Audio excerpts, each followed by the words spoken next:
Who's the letter from, McGee? Government. Some general, it says on the envelope. Oh, no, they can't draft you again. Oh, the heck they... Yes, it's Fibber McGee and Molly.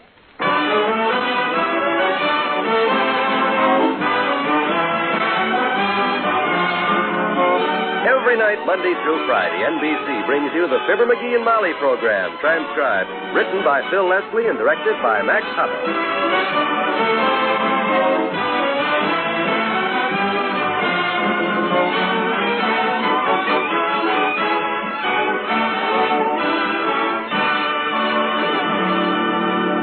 Knowing what to do when accident or illness strikes your family is mighty important. The Red Cross trains millions of Americans each year in first aid, water safety, home nursing, and as volunteer nurses' aides.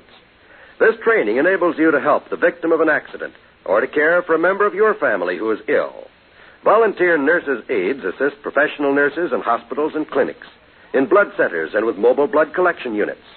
This help requires skill. It is through the Red Cross that you and your neighbor can get that skill, can get that training. Through the Red Cross, you can answer the call of your family and your community. Help make this training possible. Give through the Red Cross Fund.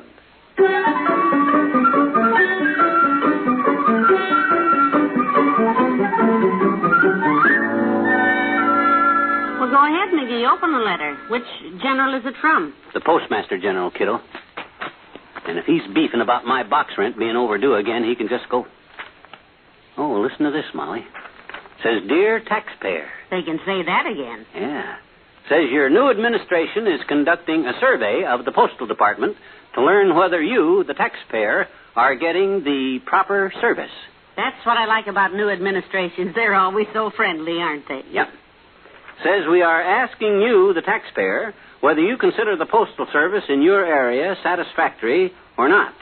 Your prompt reply will help us settle the 777, so forth and so on, and signed Postmaster General. Well, bless their little political hearts. Write and tell them everything is just dandy and to let us know if they have a sale on airmail stamps. Boy, oh boy, how do you like that? Our own government asking me for advice. I hope they know how far their necks are out. Oh, boy, will I give it to them. I'll write them guys a letter that'll melt the bronze plaques off of every post office from Peoria to Punxsutawney, PA. I'll knock them out a nasty note that'll wake up the dead letter office. I wouldn't be... I'll blow the lid off the whole dad-ratted postal department. That's what I'll blow the lid off the whole. Why? Why? What do you mean, why? The post office wrote and asked me what do I think of the service, didn't they? Naturally, I'm going to write them the dirtiest, most insulting letter I can think up. Why? Look, maybe you don't understand, my dear. This is the government. Nobody ever writes anything nice to the government. They want to know what I think of the Postal Service. So now, look, McGee, let's face it. Our mail service is just wonderful, and you know it. Ah. Every morning, come rain, snow, or stray dogs, that mailman climbs our front steps to bring you a circular or a postcard or a gas bill. Ah. And if he hasn't any mail for you, he rings the bell to apologize. Yeah. Fine thing, waking a customer up just to tell him he's got no mail. Well, any customer that has to be waked up at 10:30 in the morning doesn't deserve mail. Our postal service is just fine. Oh, yeah? You call it fine service last winter when I asked the mailman to mail a letter to Fred Nittany, and he says it isn't stamped, and I says, sell me a stamp, and he says I haven't got any with me, and he had to go clear back to the post office to get a 3-cent stamp for me, and when he come back with a stamp, he didn't even have change for a $20 bill. You call that service? Well, he finally just gave you the stamp, didn't he? Yeah, I believe he did at that. It was dirty, though. It had sleet and snow all over it. You're lucky it wasn't blood. If I'd have been that mailman... Hold it, Tootsie. Come in. Well, Mr. Oldtimer. Hello there, kids. Hi, daughter. Hi, Johnny. What's new? We were just discussing a letter McGee got. Yeah, you can give me your opinion on it, Old-Timer. What do you think about the U.S. mail? Well, now, I was just reading some statistics on that today, Johnny. Good, what's happened? Says the average U.S. male today is 2 inches taller than his grandpa was, weighs 160 pounds, and likes bebop, baseball, and girls. He spends an average... No. That's not the kind of mail we're talking about. We mean the post office. Oh, he likes to play that, too. The average U.S. male is... Hey, hold it. I'm trying to tell you I got a letter from the government asking me what I think about the mail service, the post office department. So Oh, that post office. Well, now, that's a very fine institution, Johnny. That's what I keep telling him. I got a soft spot in my heart for the post office, kids. I never walk in there that it don't remind me of Papa. Your father? Was he a mailman or something? I never knew, Johnny. Papa left home when I was just a boy. Disappeared into the night. Every day after that, Mama used to go down to the post office. Oh, waiting for a letter, was she? Nope. She just went in to admire Papa's picture on the wanted posters. Had a very fine likeness of him, the gendarmes did. He ever come back home? Well, it was very interesting, Johnny. I got so sick and tired of looking at that bald puss of Papa's that I snuck in there one night with a charcoal and drew a big head of hair, a mustache, and a full beard onto him. That done it. What happened? Cops took a look at it the next morning, went out and arrested General Grant. Oh, for the love of you, Papa come home, and him and Mama lived happily ever after. And that's why I love the post office. So long, kid. So long.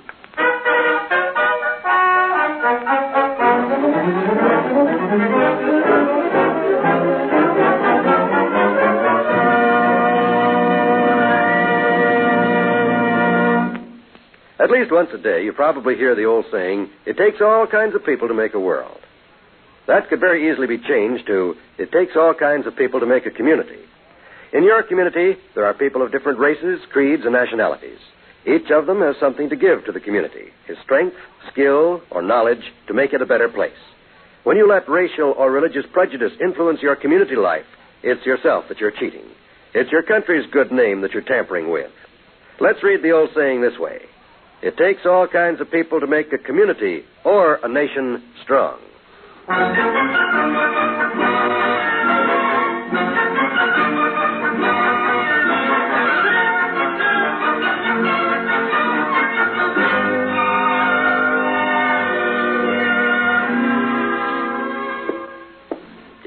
General Postmaster and General writing me a letter. Why don't you just sit down and write the Postmaster General and tell him the Postal Service is just fine? Oh, no. Not yet, kiddo. I'll think about it a while first. Well, I can't find anything to complain about, and neither can you. Well, I'll keep trying, though, till...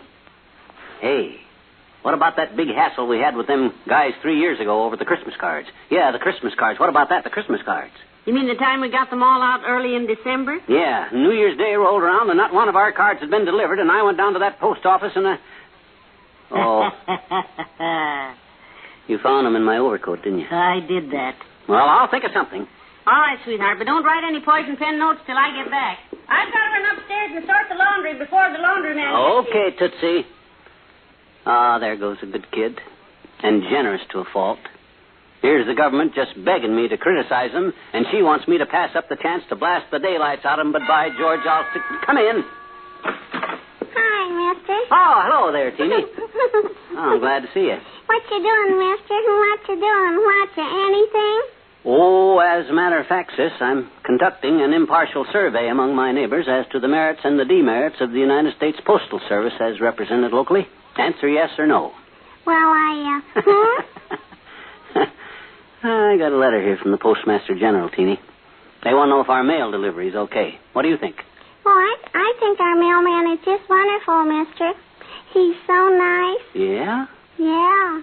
Every morning he goes to the house next door, and a pretty lady comes to the door, and he gives her a letter, and then he gives her a big kiss. Aha! Now I got him. Now.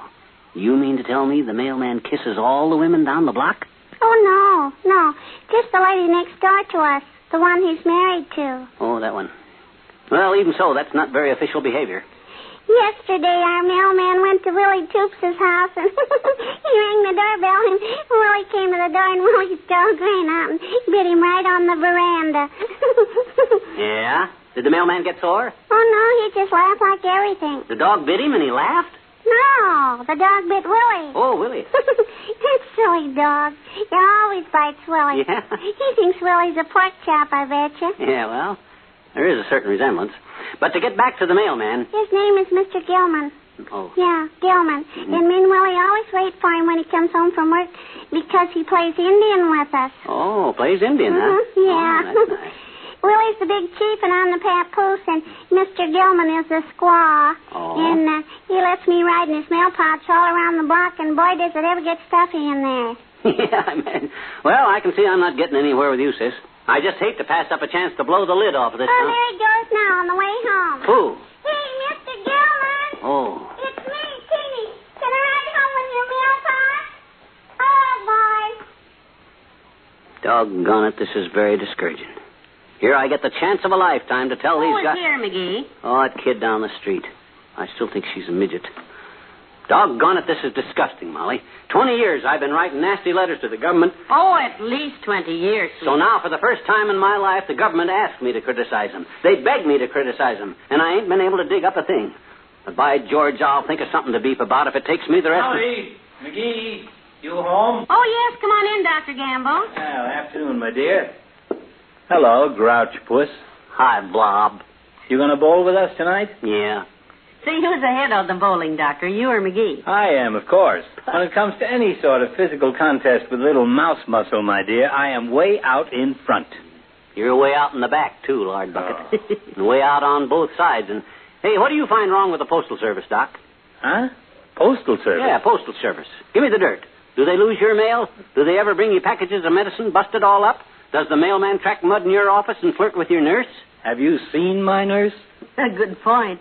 Hey, what brought all this on, anyhow? Well, himself here, like all taxpayers, I suppose, got a letter from the Postmaster General today asking him how the Postal Service is. Yeah, and I've been racking my brain all day, and frankly, I can't find a dad-ratted thing to beef about. Ain't that disgusting, Doc? I can see how you feel. It's a dirty, underhanded trick. That's what it is. Yeah. If they'd ask me what I think about taxes or about them chug holes on 14th Street or how do I feel about the price of groceries. But no, they got to ask me about the Postal Service. Oh, come on. Give up, McGee. Answer the Postmaster General's letter. Come on now. Here's a pen. Okay. I know when I'm licked. Yeah, and I know how it hurts you to write something nice. Yeah, well, gee whiz. Dear Mr. Farley, I got your... Hey, wait a minute. Farley? That's what it says on the letter, stupid. James A. Farley, Postmaster General. Let's see that. Heavenly days, look at the date. Huh? Oh, my gosh. November 23rd, 1932. Great Scott. Oh, boy, oh, boy, oh, boy. Dear Mr. Farley, frankly, we find your mail delivery a little slow.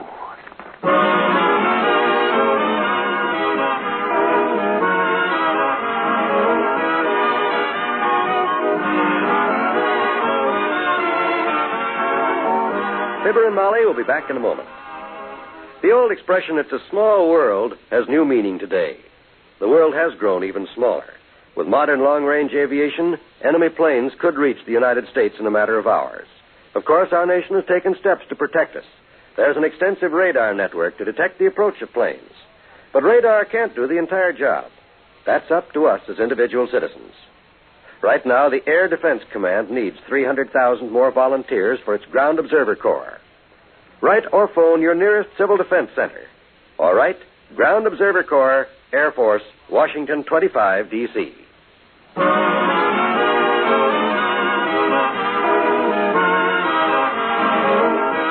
NBC has brought you the Fibber McGee and Molly program, transcribed with Bill Thompson as the old-timer and Arthur Q. Bryan as Dr. Gamble.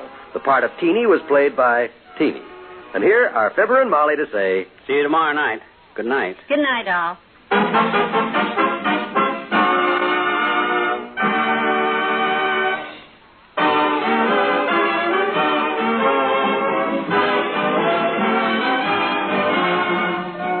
This is John Wald inviting you to be with us again tomorrow night for another visit with Fibber McGee and Molly. Just for laughs, listen to Can You Top This next on the NBC Radio Network.